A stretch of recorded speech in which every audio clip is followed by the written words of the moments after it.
Me imagino que hoy una mañana intensa, ¿no? No sé si has recibido consultas, si has recibido llamados, pero bueno, se vienen días también Sí, bastante álgidos.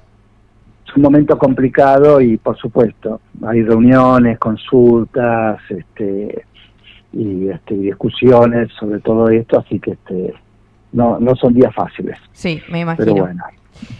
Para arrancar, Guillermo, me gustaría preguntarte, ya que mencionás esto, ¿qué es lo que más se consulta en estos momentos? ¿Qué es lo que más hace ruido de la ley? ¿Qué es lo que más genera dudas? Lo que pasa es que no hay un eje más importante que otro, porque recién con estas últimas semanas de discusión, los trabajadores comenzaron a tomar conocimiento y conciencia de lo que está ocurriendo, de lo que estaba discutiendo.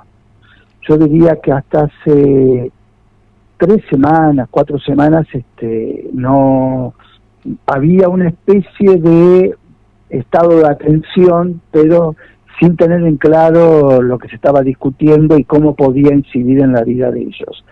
Ahora empiezan las consultas de todo tipo, de cómo los va a afectar el tema de la jornada, qué puede pasar con el salario, los que están en juicio diciendo qué pasa con mi juicio. Ahora es una multiplicidad de incógnitas que van poniéndose sobre la mesa, porque lógicamente es cuando se dan cuenta de que esto se está concretando y que viene fuerte.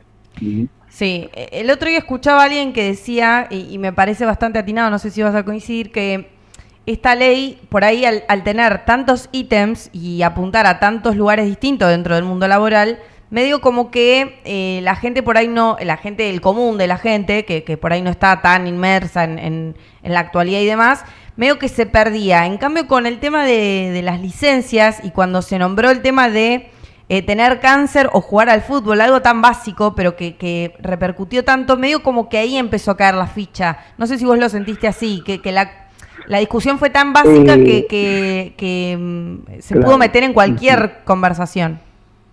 A ver, ese tema de ese artículo 44 creo que fue el disparador de la gran discusión, porque recién ahí, como no vino disfrazado, como otros artículos, no vino disfrazado de alguna justificación posible, recién ahí muchos trabajadores tomaron conciencia de que en realidad esto era un acto de rapiña donde le estaban robando derechos, ni más ni menos. Entonces ahí es cuando se multiplicó.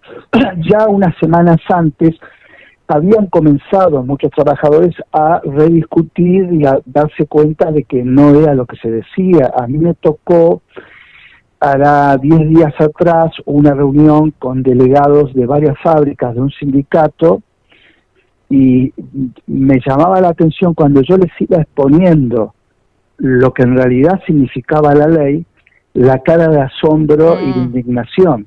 Hasta ese momento no lo tenían en claro, salvo algunos que otro delegado que sí, pero el resto era como que, ¿cómo es esto así? ¿No? El asombro era grande, uno lo veía en las expresiones de la gente.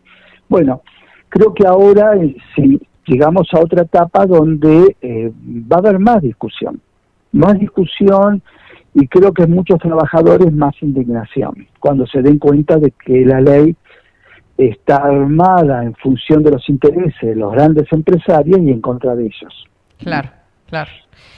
Recién hablabas de personas que por ahí están en proceso de juicio y que te consultaban a ver cómo seguía. ¿Cómo ahí en esos casos donde el juicio ya arrancó o están en proceso de...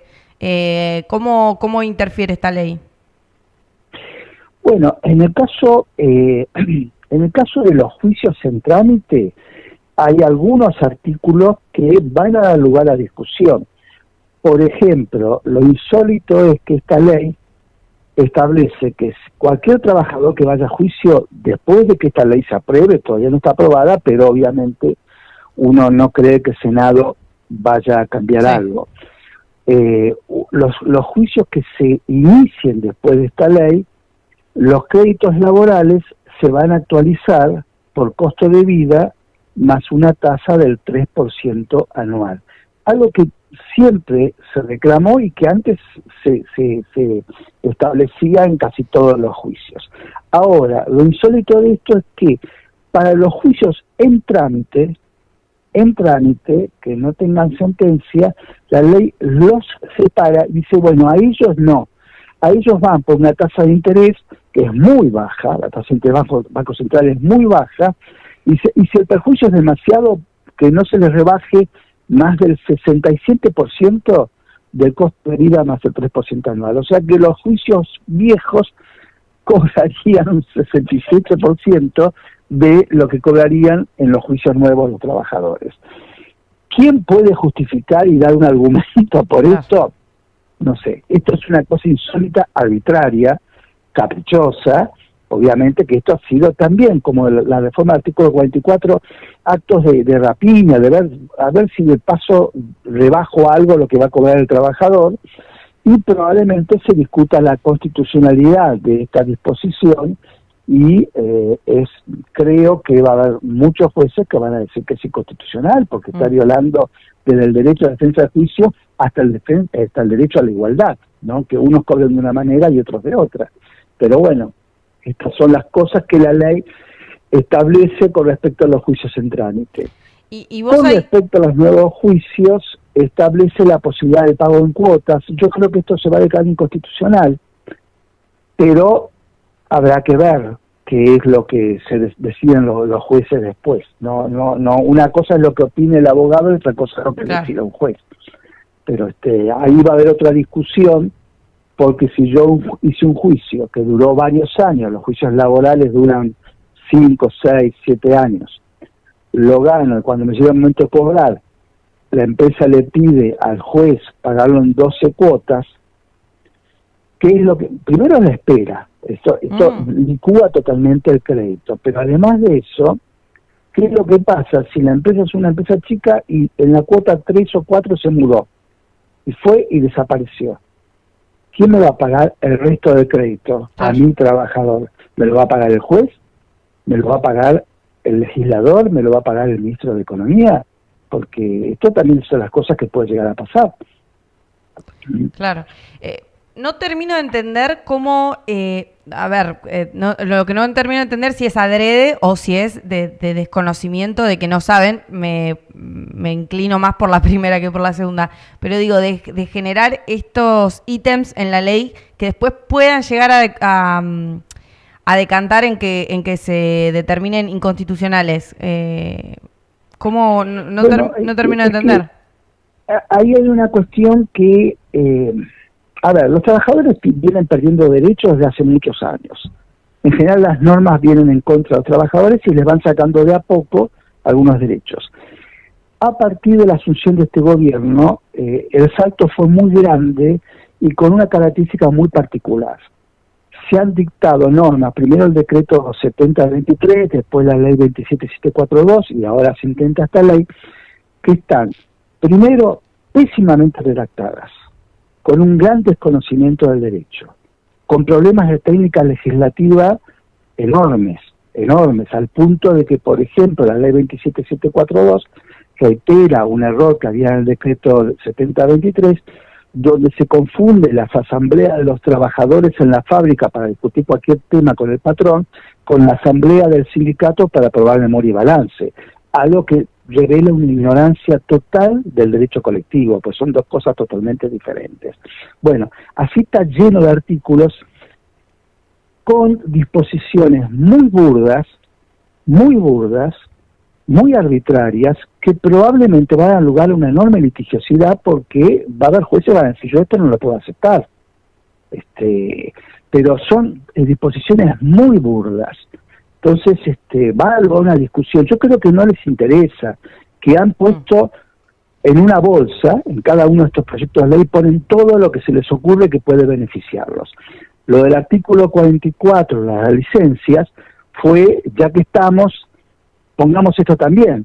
Se le fue la mano, la gente se dio cuenta cómo venía todo, y esto generó indignación, y tuvieron que dar marcha atrás, pero está lleno de disposiciones de este tipo. Y aparte disposiciones contradictorias, por ejemplo, la ley establece algunas disposiciones que van en contra de fallos de la Corte. Y en otro artículo establece que los jueces tienen que obedecer los fallos de la Corte bajo pena de ser sancionados, cosa que es inconstitucional, por nosotros no tenemos ese sistema. Pero uno le pregunta, el juez pregunta, ¿qué hago? Claro. Si cumplo con el fallo de la Corte, no cumplo con la ley.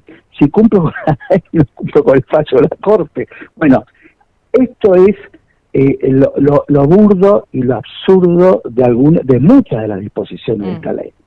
Es medio, parecido a lo que pasó en su momento con la ley ómnibus, ¿no? Con la ley bases, que te metieron 800 puntos en una misma ley. Claro. Y termina generando más confusión que lo que lleva claridad, pero en el medio hay algunas cositas que entran que, por ahí es el objetivo principal. Después lo otro es medio de relleno. Y sí, en realidad son leyes muy largas. Yo creo que esa es una forma también de ocultar lo que se busca. Claro. Es decir, se mezclan tantos artículos y en forma tan desordenada y tan mal redactados desde la técnica jurídica que generan confusión incluso entre los abogados que tuvimos que, los laboralistas, analizar varias veces los artículos de la ley porque había artículos que eran tan contradictorios uno con otros que desconcertaban. Bueno, esto parece ser que es la característica de los redactores de proyectos de ley que están en este momento vinculados al gobierno. Se supone que ahora, entiendo que van a querer acelerar un poquito el trámite como para que el viernes que viene se vote en el Senado. Supongamos que, lo que ya más o menos todos esperamos, pero que suceda el viernes que viene, es decir, arrancaríamos marzo con la ley ya de reforma laboral confirmada. ¿Qué crees que va a pasar en esos primeros días? Digo, la ley viene a darle una herramienta instantánea a los grandes empresarios o es algo a tener por las dudas en el largo plazo. Digamos, ¿vamos a ver enseguida cosas o muchas cambios? Cosas se van a dar en el corto plazo. Bien. Por ejemplo, muchos ejemplos que hay.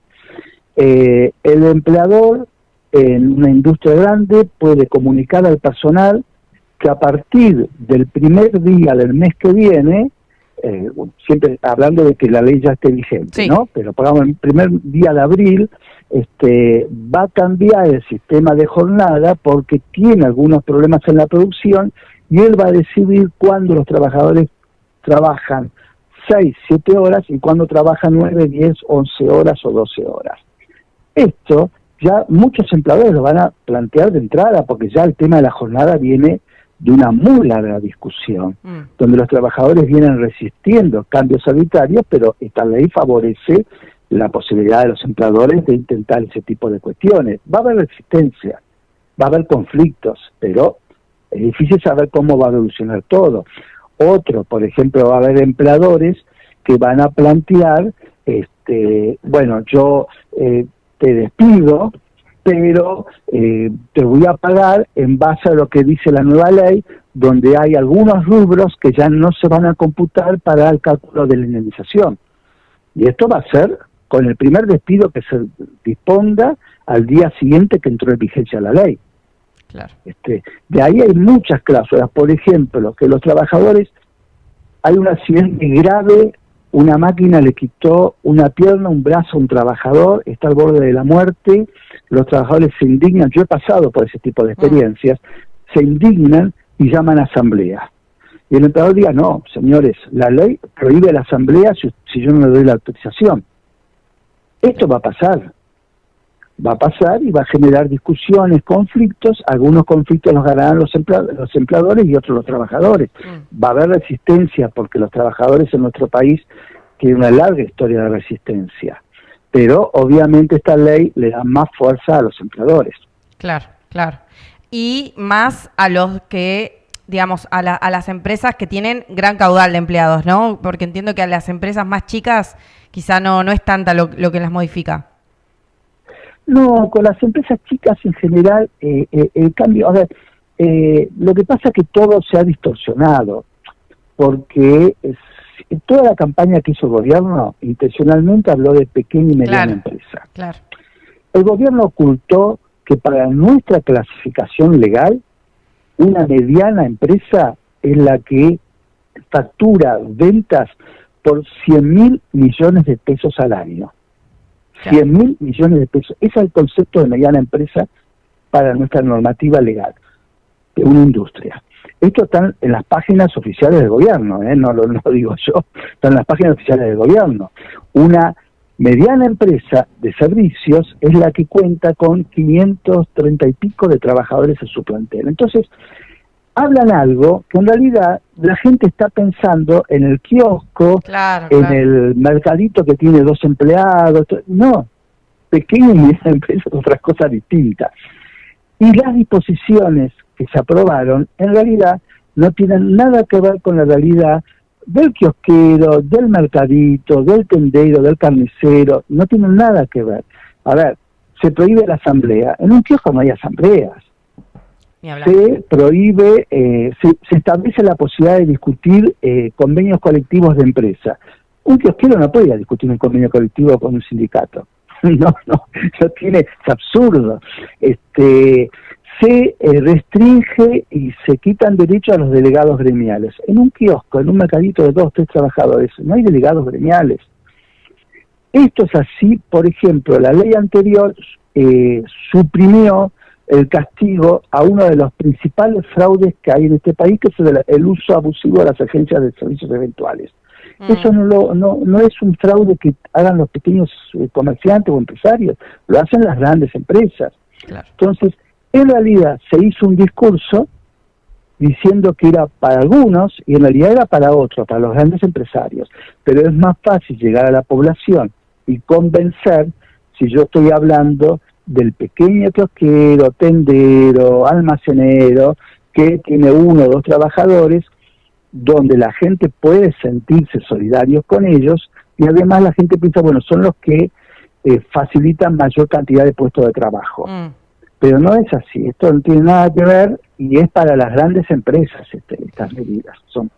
Te consulto, en este caso que mencionábamos a los pequeños negocios, ¿esta ley viene a favorecerlos en algo? ¿Hay algún punto que digas, bueno, esto, no sé, los alivia en los impuestos o quieren, se ha hablado tanto en esto de regularizar a los empleados, de ponerlos en blanco, ¿esto viene a ayudarlos al pequeño comercio, digo? Al pequeño, no, la regularización ya estaba en la ley 27742, se le dio la posibilidad, y creo que se regularizaron sobre 5 millones de trabajadores no registrados.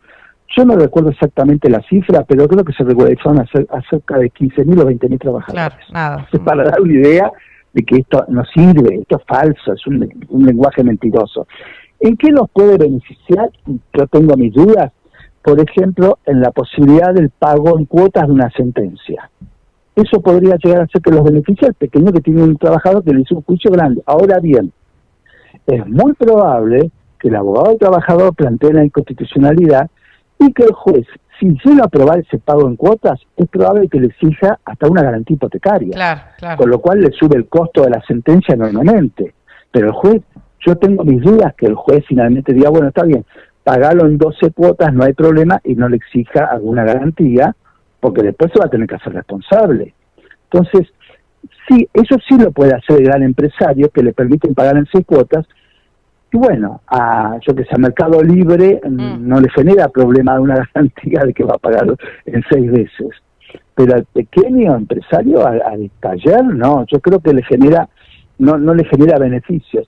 Habría que rastrear muy bien si aparece algún artículo. Bueno, estaría el beneficio de que se baja el monto indemnizatorio al suprimir alguno de los rubros, pero no en todos los casos. Claro. Se bajaría en algunos casos el monto indemnizatorio, quizás un 5%, un 10%. Pero siempre, siempre hablando de cuando la persona deja de trabajar, es decir, que hace un juicio, que hay que indemnizarlo y demás, pero en la mejora de... No, en el contrato vigente, claro. Muy escasamente, porque en realidad, a ver, el kiosquero no tiene asambleas, no tiene delegados, no discute convenios colectivos. El kiosquero tampoco le es fácil establecer una jornada de 12 horas y de 6 horas, porque él necesita atender de alguna manera el kiosco en forma estable, y además porque por lo general él trabaja también. O sea que no hay... puede haber algún hecho puntual, algún beneficio puntual menor, pero muy básico. muy básico. Esta ley no es para ellos. Bien. Y por último, Guillermo, también en esto de tratar de conectar con la gente y hacer que la gente empatice de alguna manera con esta ley, se habló mucho de el trabajador autónomo, del monotributista, del que maneja una bicicleta trabajando en Pedido Ya o en Rappi, etcétera, etcétera. A todos esos trabajadores, a los monotributistas, hay muchísimos, de un montón de rubros, digo, ¿los viene a ayudar en algo? ¿Les facilita algo esta ley? No, la ley afirma, el texto de esta nueva ley afirma expresamente que los trabajadores de plataformas, Rappi, Pedido Ya, todo esto, no son trabajadores. O sea, ellos no tienen derecho a vacaciones, no tienen derecho a aguinaldo, nada, directamente los excluye. Esto es un caso muy particular porque en la generalidad de los países, por lo menos países occidentales, con derecho laboral parecido al nuestro, la tendencia es a reconocerlos como trabajadores y a reconocerles el derecho a vacaciones, aguinaldo, indemnización por despido. Bueno, esta ley los desconoce como trabajadores dependientes. Dice que no, que son autónomos. Establece alguna regulación básica que ya tenían, incluso hasta les reduce derechos en eso. Esto con respecto a los trabajadores de plataformas. Aquellos trabajadores que trabajan con inteligencia artificial para empresas del exterior, no hay nada que sea regulado, para nada. Aquellos que hacían teletrabajo, esta ley deroga la ley del teletrabajo, con lo cual les quita los derechos que habían tenido, que habían conseguido de la última ley que se dictó al respecto. Eso fue en 2020, ¿no? Con la pandemia. Claro, exactamente, con la pandemia. Por eso digo que no, a toda esta gente, a los monotributistas, en realidad no les benefician nada. Lo que hace es convalidar la clasificación de monotributista para trabajadores que en realidad son trabajadores dependientes. Si monotributistas son los emprendedores, monotributistas son los muchachos que van en bicicleta por la calle llevando las pedidos. Esto no es una ley que disfraza la realidad, que miente la realidad, que perjudica a toda esta gente y que además se construyó sobre otra mentira, que es que esta ley generaría trabajo. Claro. Ya ahora que se aseguraron la aprobación, aparecieron ya las primeras voces de ex ministro de Economía, de empresarios, diciendo, bueno, ojo, no es que va a generar trabajo ahora. Cuando crezca la economía va a generar trabajo. Obviamente, las leyes laborales ni crean ni eliminan trabajo. En todo caso, abaratan despidos. El trabajo lo crean las políticas económicas. Y el problema está que quienes impulsan esta ley son los mismos que están haciendo una política económica que ha llevado al cierre de 20 y pico mil empresas y al despido de cerca de 300.000 trabajadores.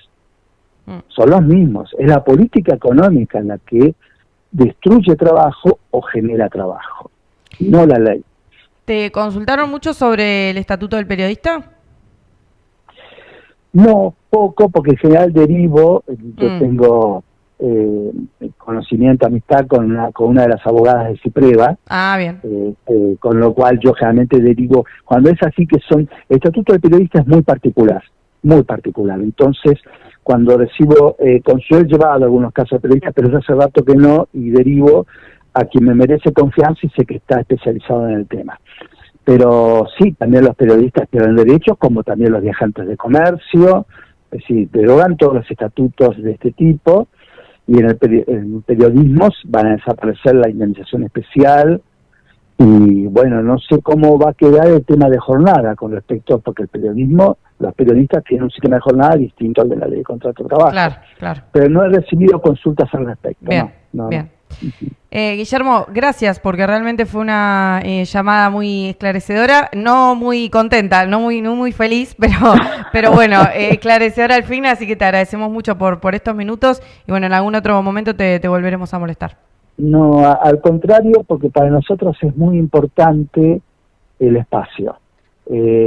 Estamos intentando trasladar la discusión a todos lados para que la población tome conocimiento de lo que está pasando. Bien. Muchas gracias a ustedes. Gracias, nos vemos.